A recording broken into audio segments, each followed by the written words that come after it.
제가 신학교 다닐 때에 성경을 독일어로 읽은 적이 있습니다. 창세기를 읽는 중에 한 구절이 제 마음에 딱 들어왔어요. 지금까지 그 구절을 늘 생각을 합니다. 그 구절이 뭐냐? Wo warst du, Adam? 영어로 말하면 Where are you, Adam? 우리말로 하면 아담아, 내가 어디 있느냐? 그 말씀입니다. 아담아, 내가 어디 있느냐? 그 말씀이 제 마음에 들어왔어요. 늘 저에게 묻습니다. 아담아, 내가 어디 있느냐?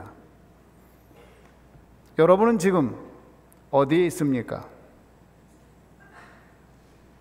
하나님께서 아담에게 물었어요. 아담아, 내가 어디 있느냐?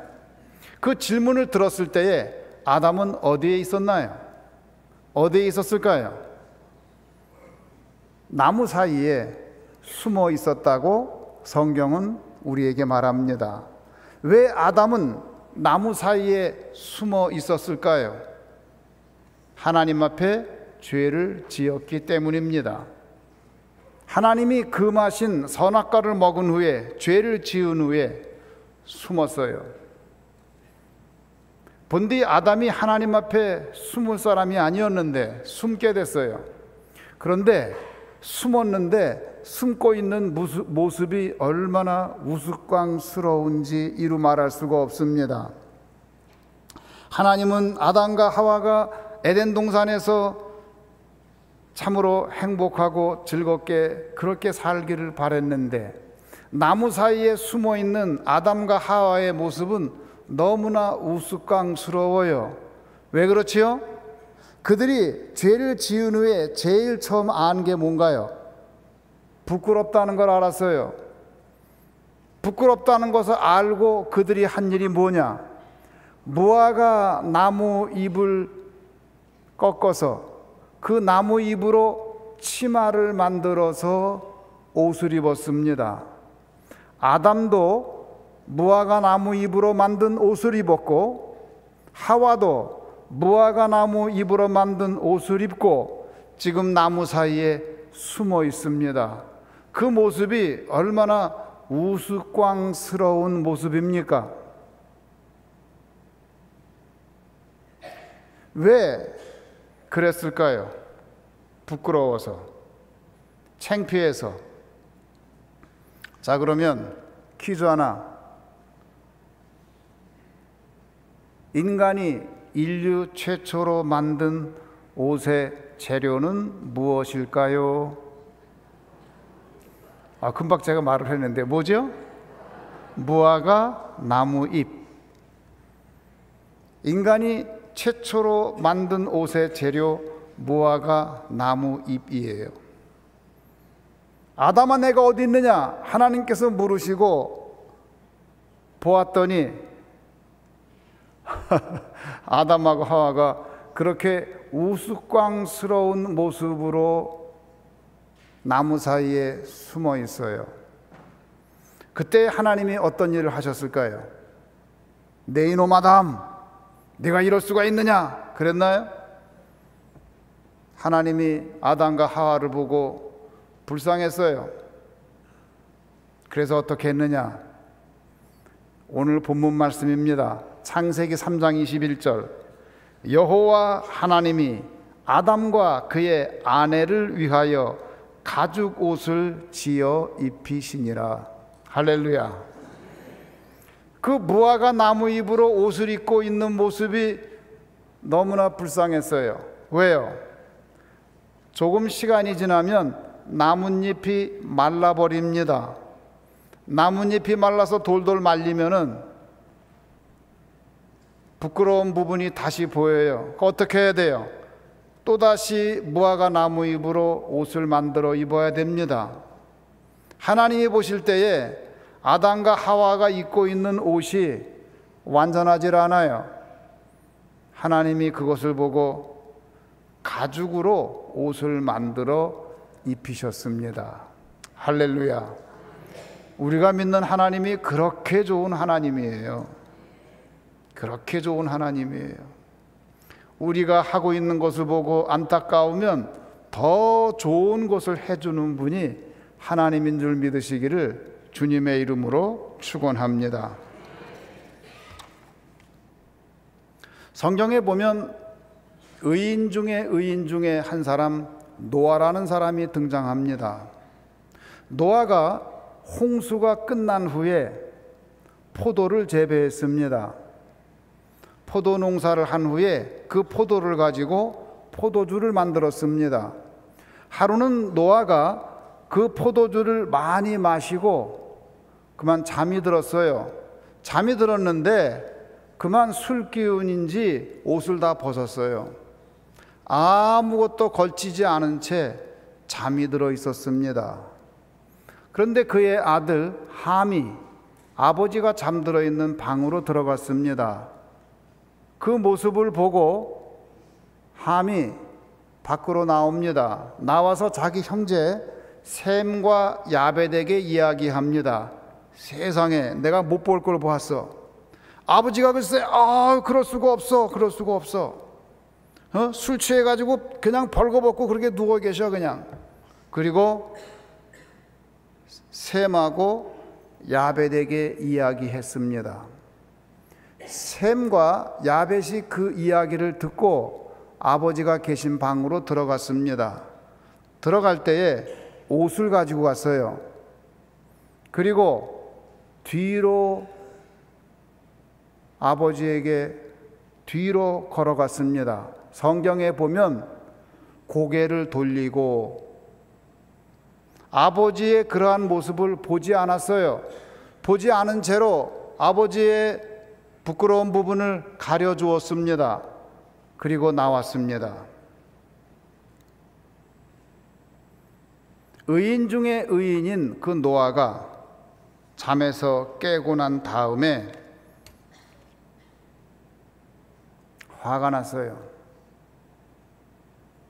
우리는 생각할 때에 아니 노아가 자기가 잘못했는데 뭐 그렇게 민감하게 화를 낼까? 아니에요. 굉장히 화가 났어요. 노아가 자기의 치부가 드러났다는 사실에 대해서 화가 났어요. 그래서 자기의 친아들임에도 불구하고 자기의 아들 함을 저주했습니다. 그리고 셈과 야벳을 축복하였습니다.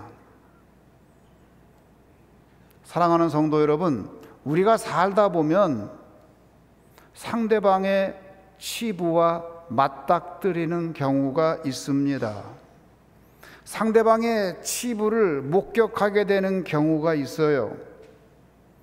드러내고 싶지 않은 이야기들, 아픈 상처들 맞닥뜨릴 때가 있습니다.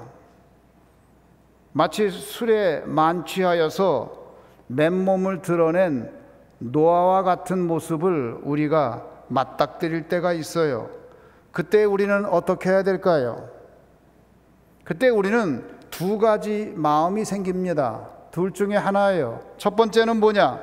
하나는 호기심으로 그 사람의 치부를 드러내고, 아니 조금 더 그 이야기를 조사를 하고, 이 사람이 진짜 이렇구나, 더 흥미로운 건 없나, 이 사람에게 잘못된 게 무엇이 더 없을까, 그것을 들추어내서 다른 사람들에게 그 이야기를 전달하고자 하는, 내 안에 도사리고 있는 함과 같은 마음이 있습니다.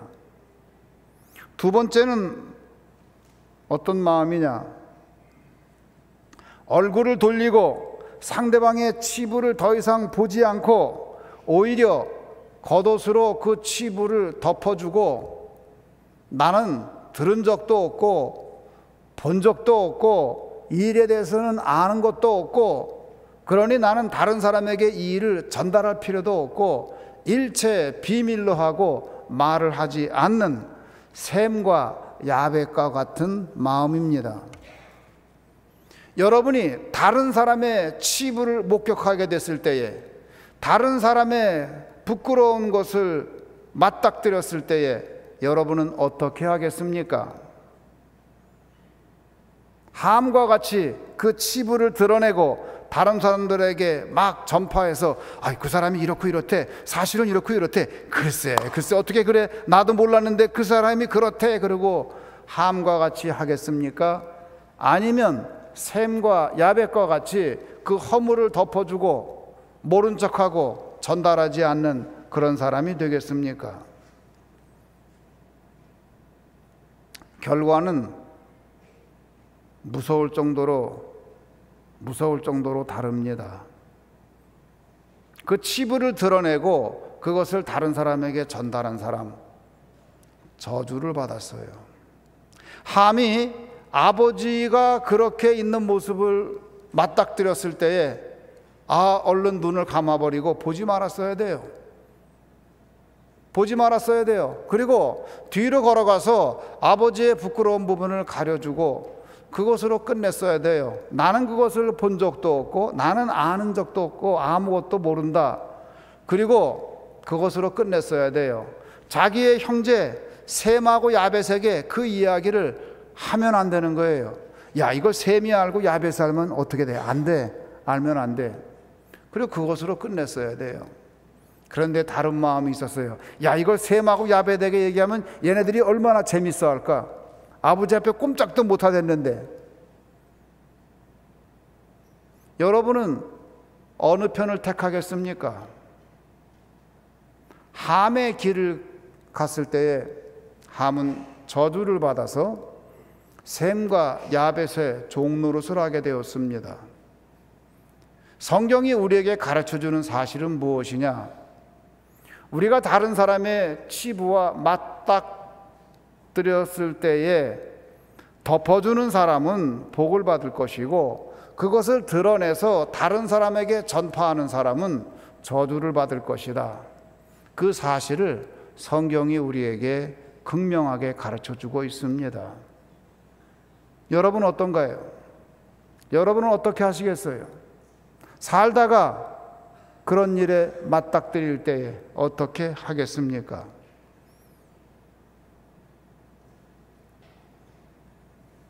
사랑하는 성도 여러분, 상대방의 부끄러운 것과 맞닥뜨리게 될 때에, 상대방의 치부가 드러날 때에, 그러면 그렇지, 당신이 그런 사람이지 뭐, 당신 괜히 겉으로만 그러지 실제로는 이런 사람이었지 하고 말을 전파하지 마시고, 혹 그런 일을 맞닥뜨리거든 뒤로 가서 보지도 말고 슬쩍 덮어주는 그런 사람 되기를 주님의 이름으로 축원합니다.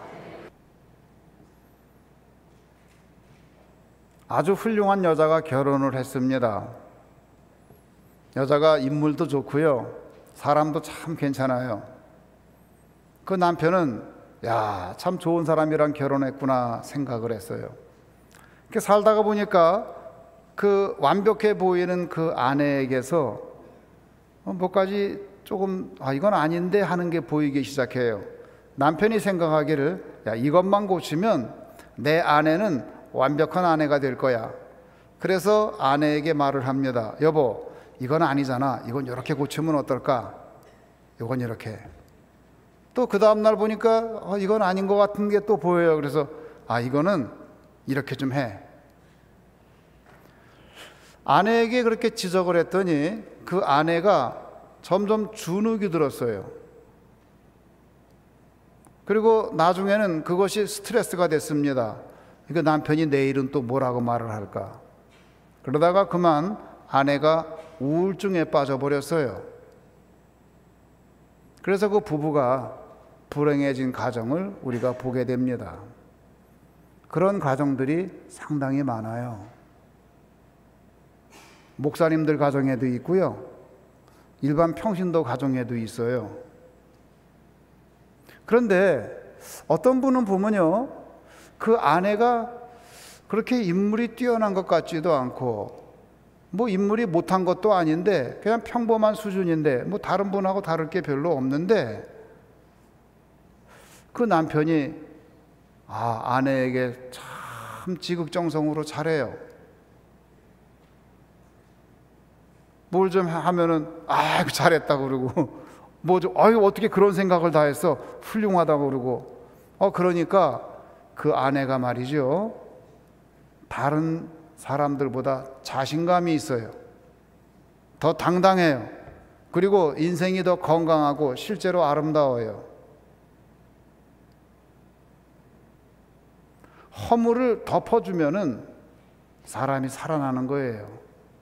허물을 들춰내면 그 사람을 죽이는 거예요. 여러분이 생각할 때에 그 허물을 들춰내고 그 허물을 지적하고 그래서 그것을 바로잡을 것 같지만 그렇지 않아요. 오히려 허물을 덮어주는 데서 치료가 있고, 허물을 덮어주고 모른 척 해줄 때에 그 사람이 더 건강한 삶을 살게 되는 것을 알 수 있습니다. 아담과 하와가 하나님 앞에 범죄했습니다. 범죄하고 나니까 자기가 잘못한 걸 알아요. 그러니까 너무 부끄러워요. 그러니까 어떻게 했냐? 무화과 나무 잎으로 자기 부끄러움을 가린 거예요. 본인이 안 되니까요. 근데 가가지고 거기 가서 너 이놈아 너 왜 그랬어? 너 이놈아 왜 그랬어? 그래야 되나요? 그렇게 하지 않고 그걸 보고서 하나님이 안쓰러우니까 야 무화과 나무니까 그거 되겠냐? 가죽옷을 지어서 입히신 하나님의 사랑과 은혜를 기억하는 여러분 되기를 주님의 이름으로 축복합니다. 가죽옷을 지어서 입힌 거예요. 상대방의 허물에 맞닥뜨리게 되거든 모른 척 하세요. 안 들은 걸로 하세요. 덮어주세요. 그리고 그 사람이 무화과 나무 잎으로 겨우 그거 가리고 그렇게 숨어서 우습게 하고 있거든 가죽옷을 지어주세요. 그것이 우리 믿는 사람들이 해야 되는 도리입니다.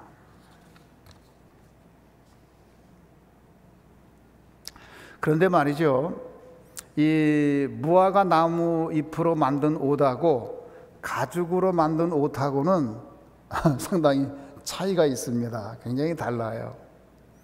사람이 이제 무화과 나무 옷을 입고서 자기의 부끄러움을 가리려고 하는데요, 그 인간의 노력으로 자기 수치를 가리려고 노력을 해도 그게 가려지는 게 아니에요.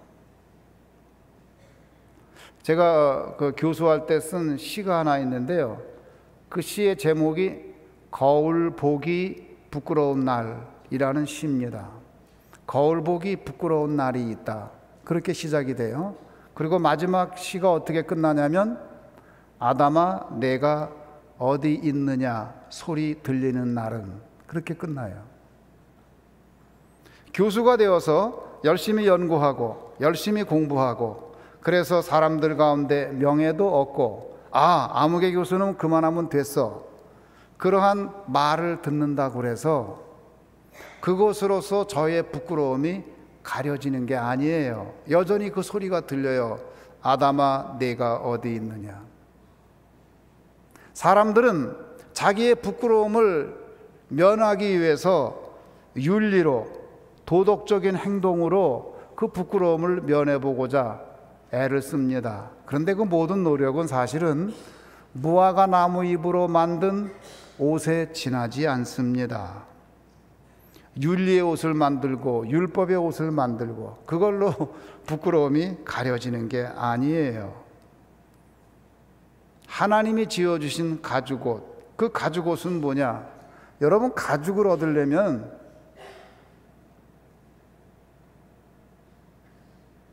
생명이 죽어야 가죽이 있는 거예요. 피가 있어야 가죽이 있는 거예요. 거긴 희생이 있는 거예요.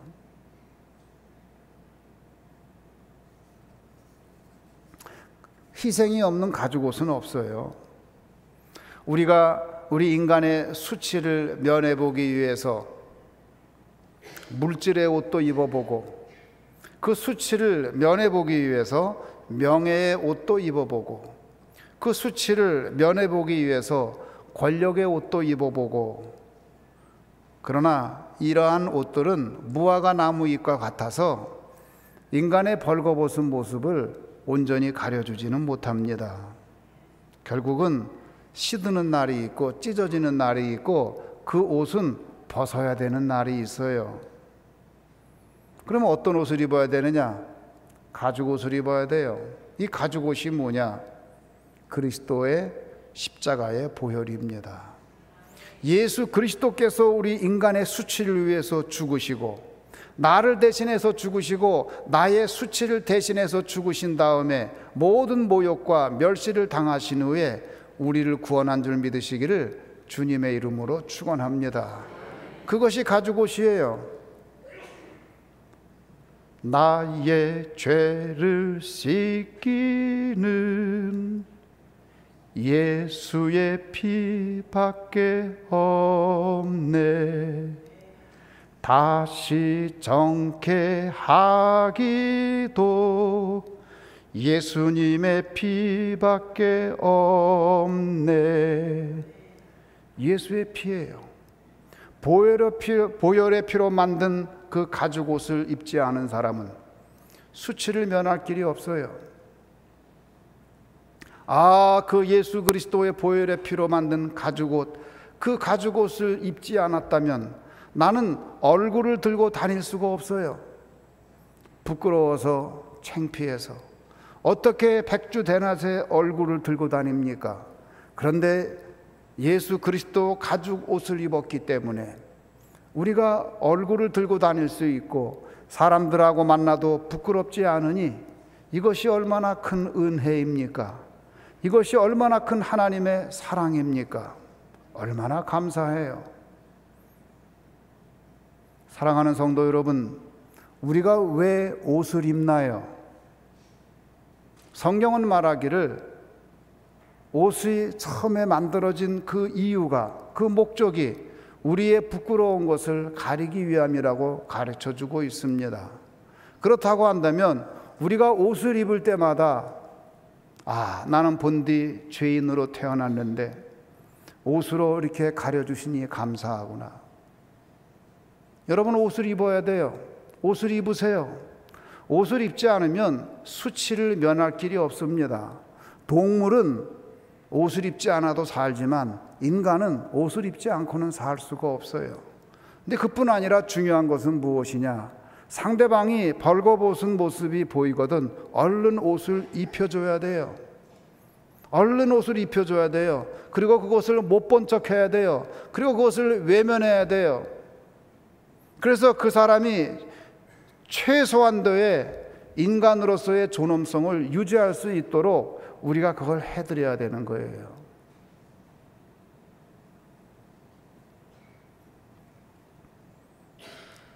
사랑하는 조치원교회 성도 여러분, 아내의 허물이 있거든 아내에게 옷을 입혀드립시다.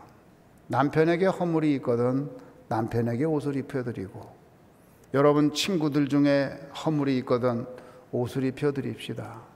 우리는 예수 그리스도의 옷이 없다면 이 땅을 살아갈 수 없는 부끄러운 존재인데, 하나님의 그 옷을 입고 하나님이 주신 옷을 입고 그나마 사람 노릇하는데 얼마나 감사해요. 아침마다 옷 입을 때 감사하면서 입으세요. 그리고 예수님의 옷을 생각하면서 입으세요. 이제 우리 다른 사람의 허물을 덮어주는 조치원교회 성도가 됩시다. 더 이상 우리 가운데 그 허물을 지적질 당하여서 상처가 돼서 교회를 떠나거나 혹은 슬퍼하거나 그러는 분이 우리 가운데 더 이상은 없기를 간절히 소원합니다. 우리 다 옷을 입혀주는 그러한 성도들이 되기를 주님의 이름으로 축원합니다.